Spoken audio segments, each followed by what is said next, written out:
Jembatan Batang Kalu di Kenegarian Kayu Tanam, Kecamatan 2x11 Kayu Tanam, Kabupaten Padang Pariaman, Sumatera Barat ambruk.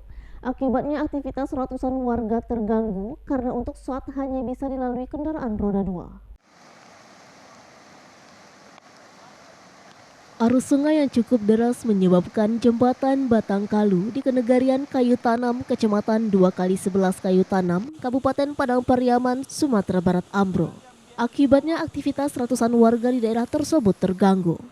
Pasalnya saat ini jembatan Batang Kalu itu hanya bisa dilewati kendaraan roda 2.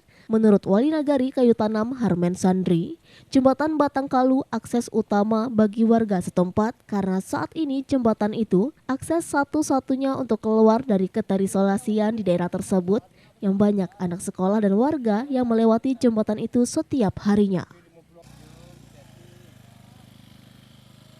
Di jembatan ini mungkin satu-satunya jembatan artinya yang akses utama lah bagi masyarakat terutama tentu bagi masyarakat Korong Padang Mantuang, bukan hanya Korong Padang Mantuang Kayu Tanam saja, bahkan Nagari Guguk sebelah dan Korong Titian Panjang Kayu Tanam juga itu aksesnya ke sini.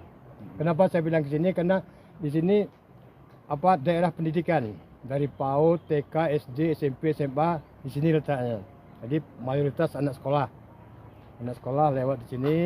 Dan begitupun perekonomian yang sangat tergantung dengan jembatan ini.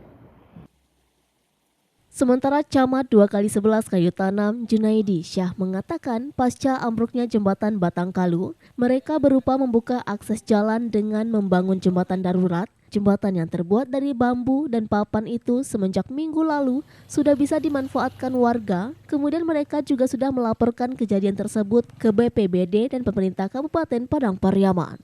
Untuk mengantisipasi hal yang tidak diinginkan, Camat 2x11 Kayu Tanam itu meminta warga untuk tetap berhati-hati melewati jembatan darurat tersebut karena rawan roboh dan jatuh ke sungai. Pendataan, dan ini kita dengan pemerintah nagari, pertama kita lakukan kegiatan tanggap darurat dulu.